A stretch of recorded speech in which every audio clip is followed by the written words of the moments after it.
Ya estamos de regreso. Yo estaba lanzada hablando con Julia Navarro, que nos vemos cada 2 años cuando viene a hablar de sus libros, pero siempre es un placer encontrarse con una de las escritoras más destacadas de habla hispana, con literalmente millones de libros vendidos, 30 idiomas se han traducido sus trabajos.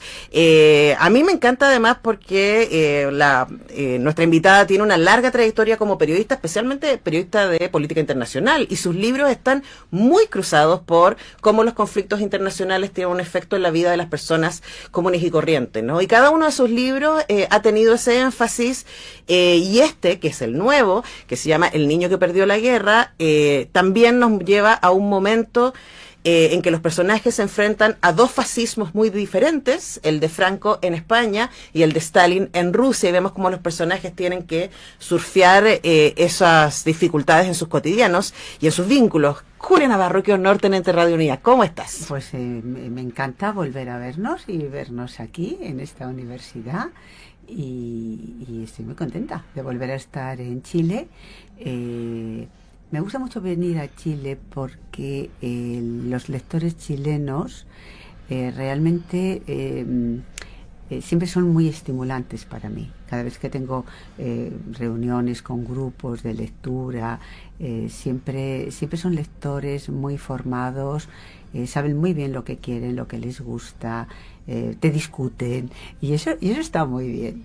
Mira, que no había tenido esa mirada respecto a los lectores chilenos, pero sí estamos teniendo un momento, yo creo, ¿no?, muy efervescente respecto a las lecturas. Hay muchísimos clubes de lectura funcionando en Chile, y hay estos encuentros, como el que tú vas a tener en Teatro Oriente, encuentros masivos con escritores y escritoras. Y no solamente encuentros masivos. Ayer tuve un encuentro más pequeño en una librería con un grupo de lectores, y la verdad es que a veces te hacen preguntas que te ponen en un aprieto. A veces me hacen preguntas que digo, ¿y ahora qué contesto yo? pero me gusta mucho el escuchar a los demás. Uh-huh. Y en ese ejercicio, antes de ir específicamente al niño que perdió la guerra, a mí me parece fascinante imaginarme qué descubres de tus libros que no habías visto cuando los escribiste. Descubro muchas cosas, es decir, cada lector es un mundo, y a cada lector le ha tocado el alma algo diferente. Uh-huh. Y ellos lo expresan, y a veces te discuten, oye, pero ¿por qué ha hecho este personaje? No estoy de acuerdo. Y por eso te digo que es muy estimulante hablar con los lectores y ver su visión, no solamente del libro, ¿no?, sino que a través de lo que opinan del libro te están dando su visión de la vida. Sí. Y eso siempre es muy enriquecedor, escuchar a los otros. Sí, yo creo que ahí se cruzan dos cosas. Te escuchaba y pensaba esto que dice Rosa Montero, que no hay relación humana más íntima que entre el escritor y el lector, porque finalmente ustedes habitan nuestras cabezas. Sí. Y por lo tanto también nosotros sentimos una vinculación con lo que nos cuentan en los personajes. Y yo me acordaba que en abril, cuando hicieron la Festival Penguin, a mí me tocó entrevistar a Sacheri, y lo primero que le digo, ¿cómo puedes terminar esa obra? ¿Ves? Yo estaba muy enojada, ¿cómo hiciste eso? Yo muy patuda diciéndole a Sacheri esas cosas. No, pero está muy bien, porque a mí también los lectores me descubren cosas de mis libros que yo no soy consciente que están ahí.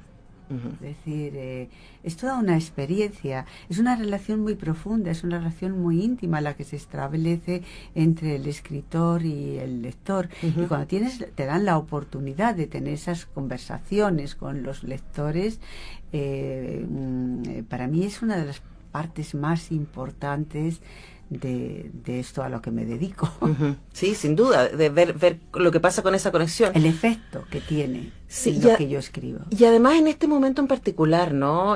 A mí una de las cosas que me conmueve mucho de tu trabajo, Julia, tiene que ver con que a través de historias tremendamente conmovedoras con las que nosotros podemos identificarnos, podemos releer la historia de el siglo pasado y nuestro presente, porque este libro que habla de sí. fascismos, a mí me parece que es urgente hoy día. Es urgente que nos enfrentemos a esto que ya nos habíamos enfrentado. Y dime si no es razonador decir, pero ya pasamos por ahí, ¿en serio vamos a volver?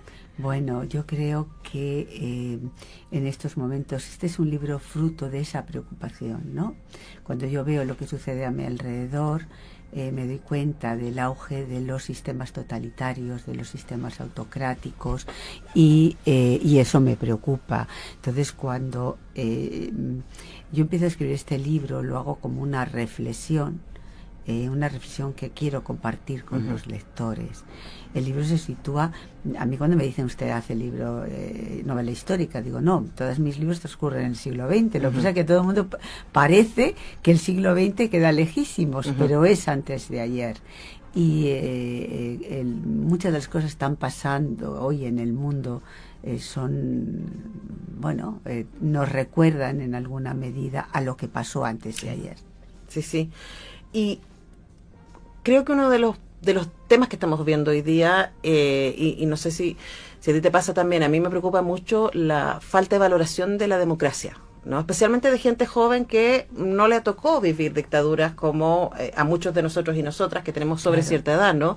Y tú ves en la literatura una posibilidad de invitar a mediar esa experiencia, ¿no? Como a través de la vida de tus personajes uno puede decir, wow, qué difícil es vivir en esto, por ejemplo en el caso de la Rusia Stalin, una revolución que no me deja pensar.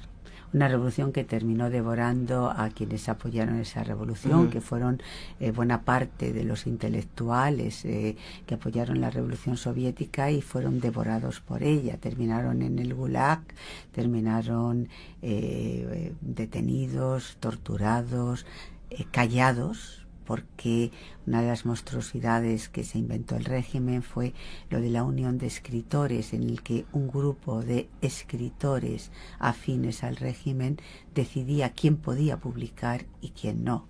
Era una censura absolutamente brutal, una censura absolutamente feroz. Los jóvenes tienen derecho a vivir el presente como ellos quieran. A veces los que somos más mayores queremos que tengan nuestras experiencias o que valoren nuestras experiencias, pero para cada generación tiene una experiencia distinta y ellos tienen que descubrir las cosas por sí solos. A pesar de los costos, que son altísimos. Sí, pero seguramente nosotros también hicimos eso con respecto a la generación de nuestros padres. Y nuestros padres lo hicieron respecto a la generación de los suyos. Los jóvenes siempre empiezan de cero. Creen que el mundo ha empezado con ellos y está bien, porque eso hace que el mundo, pues a lo mejor avance en otra dirección, a veces una dirección peor, a veces una dirección mejor, pero tienen que descubrirlo. Yo no soy nada quejica respecto al comportamiento de los jóvenes. Es un momento, tienen derecho a elegir cómo quieren vivir, tienen derecho a elegir qué les importa, tienen derecho a vivir su momento. Y por tanto, aparte que es inútil, ¿no? Por mucho que les cuentes, por mucho que les digas, uno tiene que ir descubriendo la vida poco a poco. Ahora, igual yo creo que la literatura es una posibilidad de descubrir la vida, como le dicen al personaje en Fahrenheit, ¿no? Los libros te permiten vivir muchas vidas. Claro, los libros te permiten vivir muchas vidas y sobre todo te permiten adquirir conocimientos que cuando eres joven, pues como eres joven no te ha dado tiempo a vivir determinadas cosas, entonces los libros te abren los ojos a otras realidades. Entonces, eso es interesante. Yo sí, pero yo confío mucho en el que a través de la lectura se van adquiriendo conocimientos y eso deja un pozo. También un pozo de rebeldía, un pozo de decir, oye, pues esto que me estás contando a mí no me gusta, no coincido con ello, pues yo no habría hecho las cosas así. Y eso está bien, pero la lectura es colocar el germen para pensar, para reflexionar, para incluso para mirarse uno dentro de sí mismo. Sí, bueno, esa es siempre la invitación, ¿no? Yo estaba muy entusiasta de conversar contigo, Julia, porque pensaba en... Tus libros en general no tratan de los líderes, no tratan de las cosas que suceden en los palacios de gobierno, en los congresos. Y hoy día estamos teniendo, o sea, la democracia está llevándonos a los fascismos. A diferencia de este momento, ¿no? Que en el caso de Rusia fue la revolución, en el caso de España fue una guerra, que son los dos mundos en los que se mueven los personajes de tu último libro. Entonces nos quedamos en el mundo del cotidiano. Y yo me he preguntado mucho últimamente, ¿qué está pasando con el cotidiano en nuestros países? Pues yo creo que lo que está pasando es que cuando un sistema no da respuesta a los problemas reales que tiene la sociedad, hay una parte de la sociedad que le da una patada al sistema. Entonces, los que defendemos el sistema, es decir, el sistema democrático, un sistema de valores, lo que tenemos que preguntarnos es ¿qué no estamos haciendo bien? ¿En qué estamos fallando para que haya personas, sobre todo jóvenes, que le están dando una patada al sistema? Porque la gente no se vuelve loca, no se levanta una mañana y dice, ahora soy fascista. Claro, claro. No, es decir, ¿qué no se está haciendo bien o qué respuestas no está teniendo el sistema a problemas que tiene las personas? Entonces, a veces se da una patada al sistema sin ser conscientes que los que ofrecen soluciones a todo no las tienen. Y desde luego el fascismo nunca ha tenido solución absolutamente a nada, sino que al revés, ha creado muchos más problemas. Pero en ocasiones la gente se siente abandonada por el sistema. Sí, sí, sí. Y además... Y sobre todo cuando eres joven, a lo mejor, o sea, seguramente las personas que somos más mayores somos más resistentes. Es decir, nos aferramos al sistema con todos sus agujeros, con todos sus defectos, pero sabemos que es lo mejor, ¿no? El sistema democrático, un sistema de valores, es decir, pero los jóvenes no, los jóvenes de repente dicen, bueno, pues si a mí esto no me sirve, le doy una patada y a ver qué pasa. Y eso es lo que tenemos que evitar, pero hay que evitarlo desde la razón. No desde la imposición. Yo creo que hay que dialogar, hay que debatir, hay que discutir, hay que confrontar, no hay que imponer. Sí, hay que encontrarse en esa diferencia, ¿no? Yo creo que tu libro anterior, que tenía que ver con estas diferencias y con los lugares de encuentro entre los hombres y las mujeres y los discursos culturales que nos han definido, es muy refrescante verlo desde ahí. De decir, culturalmente nos han instalado en distintos lugares y nos repelamos, especialmente las mujeres, a ese lugar, pero hay hombres con los que podemos dialogar, hay intelectualidad con la que se puede dialogar. Bueno, es que sería horrible, o sea, es decir, es que yo no penalizo a los hombres. Entre los hombres hay de todo, como entre las mujeres. Sí, sí. Es decir, el machismo no es algo exclusivamente masculino, sino también es algo femenino. Es decir, ha habido muchas mujeres que han perpetuado a lo largo de los siglos esa visión de cuál es el papel de las mujeres en el mundo, y todavía sucede. Entonces, pero lo que hay que hacer es, yo creo que lo que hay que hacer es sobre todo la confrontación de ideas, de posiciones. A mí me parece que es absolutamente necesaria. Lo que yo no creo es en la imposición de lo políticamente correcto. Primero, porque es una manera de cortar las alas a la libertad, y segundo, porque que te den un pensamiento ya. Mire, este es el pack, sí, y en este pack está todo lo correcto. Todo lo que se salga de este pack no sirve, y además usted le vamos a señalar. Bueno, pues a mí eso me horroriza. Sí. Aparte, a mí no me importa confrontar con los que están fuera del pack. Me parece más interesante confrontar e intentar convencer que señalar, estigmatizar, es decir, todo lo que yo pienso es lo bueno, y por tanto, si usted no piensa lo bueno, le vamos a condenar ya directamente al infierno. Eso es muy peligroso, porque estamos entonces instaurando una censura, y la censura, sean en nombre de las mejores intenciones, no deja de ser censura. Ahora, hay algo que hoy día yo creo que a mí por lo menos me preocupa mucho, y también tener una radio de cultura tiene que ver con eso, que acá estamos convencidas de que la cultura es un puente hacia la otredad. Y que vivimos en un momento en donde se instala la otredad como un peligro, ¿no? Y yo he pensado mucho en ti y en tu libro Tú no matarás, en los últimos 2 años, lamentablemente, sí. Es un libro que adquiere una contingencia dolorosa, ¿no? Y yo siempre pensaba en eso, o sea, es como un terrorista Hamas no sale de la nada, un hombre que trabaja en la inteligencia israelí. No era Tú no matarás, sino de ninguna parte. Eso, de ninguna parte. De ninguna parte yo planteo el problema de la inmigración, de la gente que llega de situaciones difíciles y que de repente se encuentra que donde llega no le acogen y de donde se ha ido él ya no es, porque ha habido toda una peripecia vital entre medio, entonces se encuentra que es de ninguna parte. Sí, y claro, y ahí aparece, que eso he pensado mucho últimamente, ahí aparece un dolor, ¿no? Y claro, básicamente estos discursos seductores apelan a ese dolor, apelan a ese miedo, apelan a esa incomodidad, apelan a ese rechazo.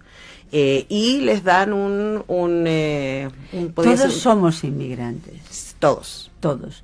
En la historia de la humanidad no ha habido, o sea, el que se crea que él viene de un lugar donde siempre permanecieron sus antepasados y los antepasados de sus antepasados, se equivoca. La historia de la humanidad es una historia de migraciones, pero desde los albores de los primeros hombres. ¿Por qué? Porque cuando no se podía vivir en un lugar, el hombre empezaba a andar y se iba a otro. Partimos nómades. Claro, pero se iba a otro donde pudiera tener, podía acceder a alimentarse, o huía de sus enemigos. Es decir, y eso sigue sucediendo. Lo que pasa es que ahora tenemos una noticia directa de esos fenómenos migratorios. Y hay gente que tiene miedo, en vez de darse cuenta de que ellos también pueden en cualquier momento convertirse en migrantes, o que sus antepasados en un momento determinado lo fueron. Yo creo que los inmigrantes enriquecen las sociedades, los que vienen de fuera, porque nos abren espacios, nos abren otras maneras de ver la vida, otras maneras de ver la realidad. La cuestión es que los países tienen que organizar para acoger bien. Hay que acoger bien, porque se trata de acoger a otro ser humano que ha llegado a vivir entre nosotros porque está huyendo de algo, está huyendo del hambre, está huyendo de una guerra, está huyendo de la violencia, cuando llegan a un lugar donde lo único que aspiran realmente es a poder respirar. A veces ni siquiera es a vivir mejor, a veces exclusivamente a sobrevivir. Sí. Pensaba que una de las gracias de leerte, y que a mí me da mucha curiosidad cómo construyes eso, es que hay un contexto histórico-social en donde suceden los personajes, o lo que les pasa a los personajes. Pero todos los personajes están cruzados por una fragilidad, siempre. Por una fragilidad que tiene que ver con su identidad, en este caso por una fragilidad que tiene que ver con la maternidad, ¿cierto? Y con no ser, en el caso de las dos madres que protagonizan este libro, no ser totalmente dueñas de su propio destino y el de sus hijos, ¿no? Ninguno lo somos, ¿eh? Yo sé. Pero incluso los que creen que son dueños de su destino se equivocan. Siempre hay un elemento de que puede pasar algo que no lo controlamos todo. Incluso la gente que cree que lo controla todo se equivoca. Y claro, y para poder performar ese control terminan haciendo cosas atroces como las que estamos viendo en este momento. Claro. Para cerrar quería preguntarte por ese elemento, porque tú lo trajiste inmediatamente, es decir, nadie tiene control de su destino, somos todos frágiles y vulnerables, y a mí me parece que una clave para leerte es esa vulnerabilidad. Sabes que a mí siempre me interesa, tú antes lo has visto muy bien y me ha gustado mucho cuando lo has dicho, mis novelas no transcurren en los palacios, no transcurren en los centros de poder, sino en la calle. Es decir, a mí me interesa acercarme a la condición humana. Mis novelas son novelas de personajes que les toca vivir acontecimientos que no han elegido. Simplemente estaban allí, porque han nacido allí, porque se han tenido que ir allí, por lo que sea. Y entonces están sometidos a esos vaivenes que tiene la historia y que ninguno elegimos, es decir, no elegimos dónde nacemos, no elegimos dónde al final la vida nos puede llevar a vivir o a trabajar, y entonces es lo que me interesa, ¿no? La condición humana, los claroscuros de la condición humana, la lucha por la supervivencia. En este caso, dos de las protagonistas de mi libro son dos madres. Una mujer que ha tenido un hijo y que en plena guerra civil su marido, porque era la subordinación, ahora ya las mujeres, eso ha cambiado en buena medida, no en toda, pero, o no en todas partes, pero la mujer estaba absolutamente subordinada a lo que decidía su marido, y su marido en ese momento decide que para salvar a su hijo en plena guerra, que no sufra los estragos de la violencia, del hambre, de la posibilidad de que les caiga una bomba y mueran, pues que el niño lo mandan a la Unión Soviética. Eso lo hicieron algunas familias españolas republicanas. El problema es que los niños que fueron a otros países pudieron regresar, pero a los que fueron a la Unión Soviética no, porque no había relaciones entre la España de Franco y la Rusia de Stalin, ¿no? Pero esa madre biológica, que también también planteo que las maternidades no siempre son biológicas. Sí. Es decir, ese niño se encuentra una familia, se encuentra una mujer que tiene otro hijo, pero que termina siendo su madre, porque es la que le pone la mano en la frente cuando tiene fiebre, la que le abraza cuando tiene miedo, la que le ayuda a ir creciendo, a pasar la adolescencia, a mirar la vida, a hacerse un hombre. Entonces, a veces se reduce en las relaciones a un hecho exclusivamente biológico. Es mi hijo. Bueno, sí, es tu hijo, pero también es el hijo de esa otra mujer. Ahora, lo hermoso para mí de esa escena es que esa rusa está siempre pensando en la madre española. Siempre. Y está pensando en su propio, y está diciendo, sí. Y nunca deja de recordarle a ese niño que tiene una madre. Sí, es que pienso en otro lugar. En el poder de la empatía, porque ella inmediatamente se identifica con esa madre. Sí. Y dice, si mi hijo estuviera en un país... Me gustaría que alguien hiciera lo que yo estoy haciendo por este Y de ahí nace luego el amor y la relación que ellos tienen, pero el inicio de ese vínculo es la empatía, y yo creo que esa es una de las gracias de leer a Julia Navarro, que uno entra en un mundo de muchas dificultades que nos ayudan a entender el siglo XX, pero también a ver el poder de la empatía, el poder de los vínculos. Y el siglo XXI, ¿no? Porque en estos momentos, si nos cogemos un mapa, vemos que cada vez hay más países que no son democráticos o que se han deslizado a una autocracia. Y ojo con eso, sobre todo ahora que estamos en una radio, en una universidad, yo les diría a los jóvenes, es vuestro siglo, intentar hacerlo mejor. Sí, y ya pasamos por ahí. Vean qué nos pasó cuando pasamos por ahí.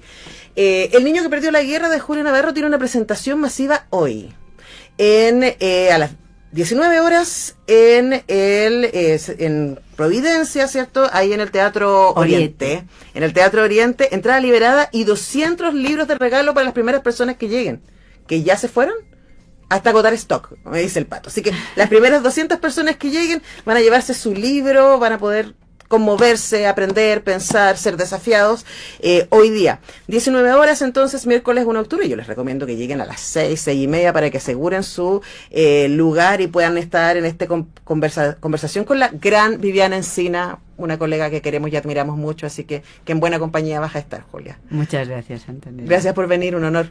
No, gracias a ti una vez más por acordarte de mí, invitarme a donde tú estás, hoy aquí en UNIAC. Espero tenerte pronto de vuelta por estos lados. Nosotros vamos a la música y al regreso vamos a estar hablando de cine. Hoy día tenemos cine, teatro, danza, literatura. Está bien diverso y muy entretenido nuestro comunicarte.